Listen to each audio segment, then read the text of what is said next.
मौसम फिर लेगा करवट। जेल में टहलते हुए बीती आलमगीर की पहली रात। झारखंड के सभी सरकारी स्कूलों में छुट्टी। वज्रपात से 6 की मौत। हेलो जोहार। अभी तक आपने चैनल को सब्सक्राइब नहीं किया तो चैनल को सब्सक्राइब कर लीजिए, वीडियो को एक लाइक कर दीजिए। चलिए जानते हैं झारखंड की संध्या की प्रमुख बड़ी खबरों को।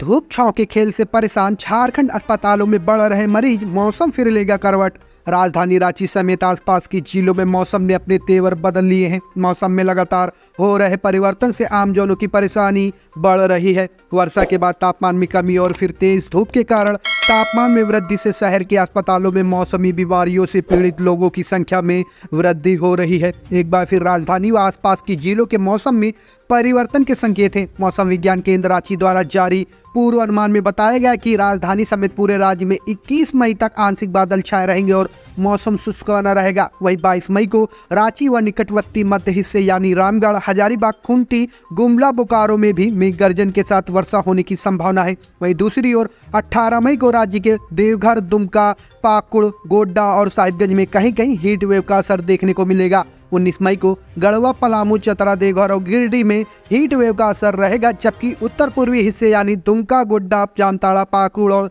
साहिबगंज में और दक्षिण हिस्से यानी पूर्वी सिंहभूमि, पश्चिम सिंहभूमि, सिमडेगा और सरायकेला खरसावा में कहीं कहीं गर्जन और 30 से 40 किलोमीटर प्रति घंटे की रफ्तार से तेज हवाओं को झोंका के साथ वज्रपात होने की संभावना है। वहीं 20 मई को बोकारो, धनबाद, सरायकेला खरसावा और पूर्वी सिंहभूमि जिले में हीट वेव का असर देखने को मिलेगा। इसके अलावा उत्तर पूर्वी और दक्षिण हिस्से में कहीं कहीं गर्जन के साथ तेज हवाओं को झोंका बहेगा। इन जिलों के लिए मौसम विभाग ने येलो अलर्ट जारी किया है। पिछले 24 घंटे के मौसम की बात करें तो राज्य में कुछ स्थानों पर हल्की वर्षा हुई। सबसे अधिक वर्षा 1 मिलीमीटर गिरिडीह, हजारीबाग और खूंटी में रिकॉर्ड किया गया। सबसे अधिक अधिकतम तापमान 41.8 डिग्री सेल्सियस डाल्टनगंज का, जबकि सबसे कम न्यूनतम तापमान 25.6 डिग्री चाईबासा का रिकॉर्ड किया गया। राजधानी रांची में अधिकतम 37.4 डिग्री सेल्सियस और न्यूनतम तापमान 26 डिग्री सेल्सियस रिकॉर्ड किया गया। जेल में टहलते हुए बीती आलमगीर की पहली रात। मुश्किल से खाई आधी रोटी, किसी से नहीं की बात। राज्य के ग्रामीण विकास विभाग मंत्री आलमगीर आलम की बिरसा मुंडा केंद्रीय कारा में गुरुवार को पहली रात तनाव में बीती। जेल में प्रवेश करने के बाद उन्होंने किसी से बात नहीं की, वह सीधे अपर डिवीजन में चले गए। जेल सूत्रों से मिली जानकारी के अनुसार आलमगीर देर रात तक बेचैन नजर आए। कभी वह अपने वार्ड में टहल रहे थे तो कुछ देर अपने बिस्तर पर जाकर लेट रहे थे। अपने वार्ड में जाने के बाद एक बार भी वह बाहर नहीं निकले। हालांकि जेल प्रशासन की ओर से समय समय पर उन्हें खाना पानी के लिए पूछा जा रहा था, मगर वह इनकार कर दे रहे थे। जेल में दिन के 1:50 पर ईडी के अफसर उन्हें जेल लेकर पहुंचे। मंत्री सीधे जेलर के कार्यालय में पहुंचे। वहां पर जेल अधीक्षक भी मौजूद थे। करीब 45 मिनट तक बातचीत हुई। इसके बाद जेल कर्मी उन्हें अपर डिवीजन 1 ब्लॉक ले गए। उनके लिए अपर डिवीजन में सारी व्यवस्था थी। उनकी सुरक्षा के लिए अपर डिवीजन में शिफ्ट वाइज 4 पुलिसकर्मी की तैनाती की गई। शाम 7:30 बजे उन्हें खाना दिया गया। खाने में उन्हें भिंडी, आलू की भुजिया और रोटी दी गई। इसके अलावा उन्हें 1 गिलास दूध भी दिया गया। काफी देर रात तक खाना उनके टेबल पर पड़ा रहा। बताया जा रहा है कि रात करीब 10 बजे उन्होंने आधी रोटी और आधा गिलास दूध भी पिया। सूत्र बताते हैं कि आधी रोटी भी बहुत मुश्किल से और काफी देर में खाई। हेमंत सोरेन की याचिका पर सुप्रीम कोर्ट में सुनवाई आज। जमीन घोटाले में ईडी गिरफ्तारी को दी है चुनौती।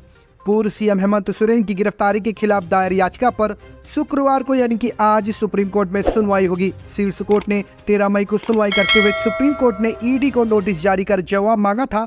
बता दें कि हेमंत सोरेन ने अपनी गिरफ्तारी को गलत बताते हुए झारखंड हाईकोर्ट में याचिका दी थी। हाईकोर्ट ने 3 मई को गिरफ्तारी को सही बताते हुए याचिका खारिज कर दी थी। इसके बाद इस आदेश के खिलाफ हेमंत सोरेन सुप्रीम कोर्ट चले गए। याचिका में हेमंत ने कहा कि जमीन घोटाले में ईडी ने एक भी दस्तावेज उनके खिलाफ पेश नहीं किया है। ऐसे में हाईकोर्ट का आदेश रद्द हो।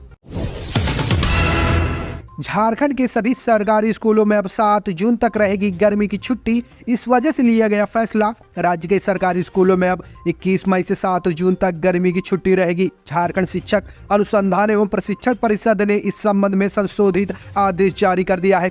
पूर्व में इन स्कूलों के लिए लागू वार्षिक कैलेंडर में 21 मई से 2 जून तक ग्रीष्म अवकाश निर्धारित था। अब इसमें संशोधन किया गया है। यह अवकाश केवल वर्ष 2024 तक के लिए ही लागू रहेगा।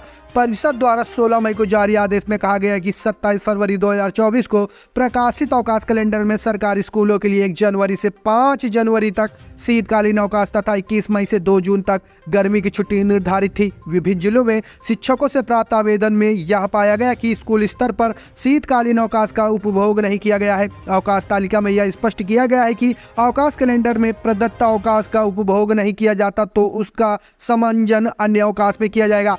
इस आधार पर इस शर्त के साथ 5 दिनों के शीतकालीन अवकाश का समंजन गर्मी की छुट्टी में करने की अनुमति प्रदान की गई कि उक्त शीतकालीन अवकाश का उपभोग स्कूल स्तर से नहीं किया गया है। दुमका और साहिबगंज में वज्रपात की 5 घंटों में 6 की मौत। झारखंड के दुमका और साहिबगंज में गुरुवार को वज्रपात की 5 अलग अलग घटनाओं में 6 लोगों की मौत हो गई। इनमें 3 बच्चे और 2 महिलाएं शामिल हैं। दुमका शहर से सटे चिरुडी गांव में घर के पास खेल रहे 2 बच्चे दोपहर में बारिश शुरू होने पर पेड़ के नीचे चले गए। इसी दौरान वज्रपात हुआ। इसकी चपेट में आकर मिसवाज अंसारी और इनायत हुसैन बेहोश हो गए। उन्हें तुरंत दुमका स्थित फूलो झानो मेडिकल कॉलेज अस्पताल लाया गया, जहां डॉक्टरों ने दोनों को मृत घोषित कर दिया। साहिबगंज जिले में राजमहल थाना क्षेत्र के पिपरजोरिया कल्याणचक गांव में मवेशी चरा रही संतोष उरांव की 2 बेटियां अनीता और रुनझुन भी वज्रपात की चपेट में आकर बेहोश हो गई। बाद में इलाज के दौरान अनीता कुमारी ने दम तोड़ दिया, जबकि रुनझुन की स्थिति गंभीर बनी हुई है। इसी तरह राजमहल थाना क्षेत्र के कॉलोनी नंबर 4 में वज्रपात से वर्षा विश्वास और तालझारी थाना क्षेत्र के मोती झरना में खेत से काम कर लौट रही नजमा बीवी की मौत हो गई। साहिबगंज मुफस्सिल थाना में बाबूपुर ग्वाला टोला में पिंटू यादव की जान भी वज्रपात की चपेट में आने से चली गई। क्या खाए आम आदमी? गर्मी के साथ सब्जी का भी चढ़ा पारा। मार्केट में इनके ताजा भाव जान उड़ जाएंगे होश। कोयलांचल में आसमान से बरस रही आग के बीच हरी सब्जी के भाव भी आसमान छू रहे हैं। इसी समय ज्यादातर हरी सब्जियां 30 रुपए प्रति किलो के ऊपर ही बिक रही हैं। यही नहीं, परवल 40 रुपए प्रति किलो तो गोभी 60 रुपए प्रति किलो तक पहुंच गया है। सब्जियों की बड़ी कीमत के कारण लोगों के घर का बजट बिगड़ गया है। कई परिवारों की थाली से हरी सब्जियां गायब होने लगी हैं। सब्जी विक्रेता रमेश कुमार ने बताया कि गर्मी के कारण सब्जियों के दामों में वृद्धि हुई है। आलू से लेकर गोभी तक की कीमत में काफ़ी इजाफा हुआ है। सलाद के आइटम के साथ मौसमी सब्जियां भी काफ़ी महंगी बिक रही हैं। आलू भी वर्तमान में 30 से 35 रुपए प्रति किलो के भाव में बिक रहा है। उन्होंने कहा कि सब्जियों की कीमत में पिछले 1 हफ्ते की तुलना में थोड़ी गिरावट जरूर आई, लेकिन अभी भी यह काफ़ी ज़्यादा है। इस कारण लोग कम सब्जी खरीद रहे हैं।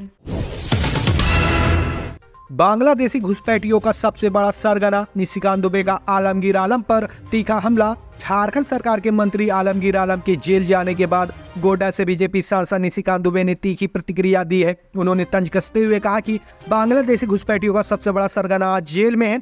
झारखंड सरकार के सभी मंत्री जेल जाएंगे। ईडी की जांच और मेरे अलावा बाबूलाल मरांडी और अर्जुन मुंडा पर रेड करने की विपक्ष मांग कर रहा है। बीजेपी नेता निशिकांत दुबे ने आगे कहा, राज्य सरकार और पुलिस जब चाहे मेरे देवघर आवास पर रेड कर सकती है। मैं देवघर आवास में रहूं या ना रहूं, नरेंद्र मोदी के प्रधानमंत्री बनने के बाद आज भ्रष्टाचारियों का काला धन बाहर आ रहा है। 2014 के पहले ऐसा नहीं होता था।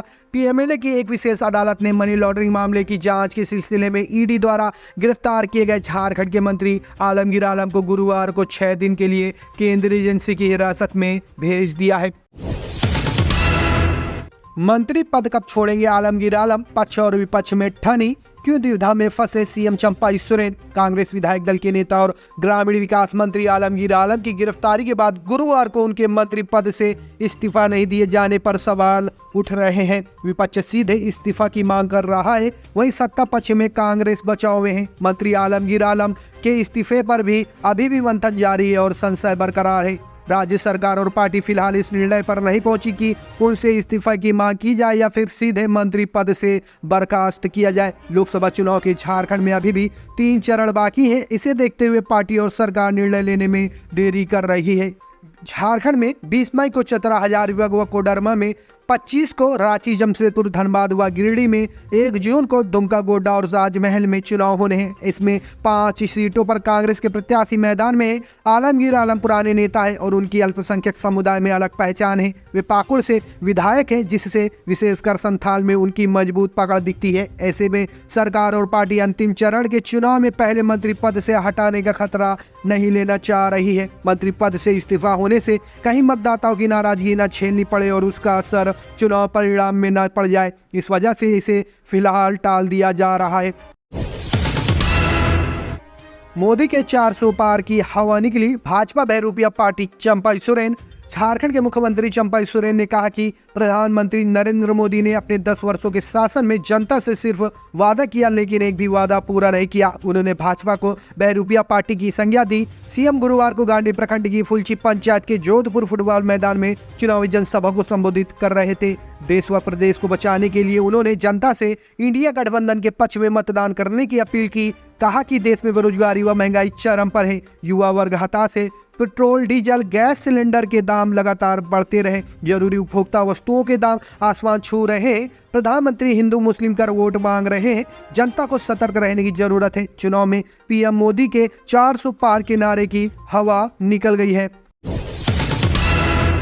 मुंडन करवाने आरा से देवघर आ रहे श्रद्धालुओं की कार पेड़ से टकराई, 2 बच्चे समेत 3 की मौत, 6 गंभीर।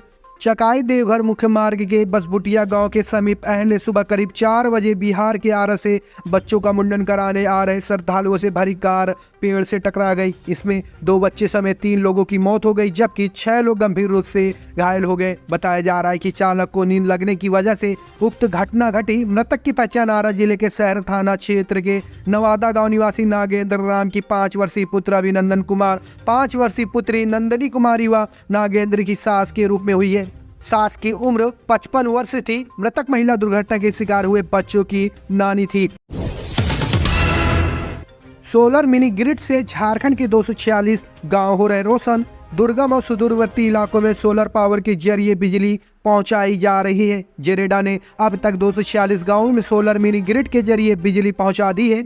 सबसे अधिक चतरा में 80 गांवों को सोलर मिनी ग्रिड के जरिए बिजली मिल रही है। वहीं साहिबगंज में 42 और पश्चिम सिंहभूम के 54 गांवों को सोलर मिनी ग्रिड के जरिए बिजली दी जा रही है। राज्य के 9 जिलों में अब तक 216 सोलर मिनी ग्रिड स्थापित किए जा चुके हैं। इन ग्रिडों के जरिए बिजली पहुंचाई जा रही है। कुल 3599.20 किलोवाट बिजली का उत्पादन हो रहा है। सबसे अधिक चतरा में सोलर मिनी ग्रिड के जरिए 1414.8 किलोवाट बिजली का उत्पादन हो रहा है। गुमला में 386 किलोवाट और पश्चिम सिंहभूम में 923 किलोवाट बिजली का उत्पादन हो रहा है।